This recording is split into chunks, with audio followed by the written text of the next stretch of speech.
How to add favorite game in Fortnite. So first, you just simply need to find that particular game that you want to add to your favorites. So let's say I want to add Lego Fortnite on my favorites.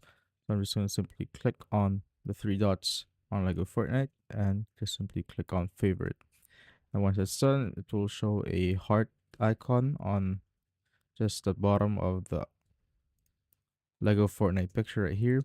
And when you click on this tab on the library, it will show you the recently played and your favorite islands right here.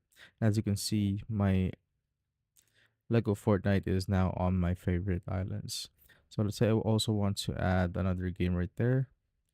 So I'm just gonna go back right here, and let's say I want to add ranked battle royale right there. So I'm just gonna click on the three dots again, click on favorite, and now when I go to my library, I can automatically access that game without me needing to find it on the library right here, which of course can waste my time or something. Or I could just go to my library, go to my favorite islands, and now I could just select the game that I want. And that's basically it.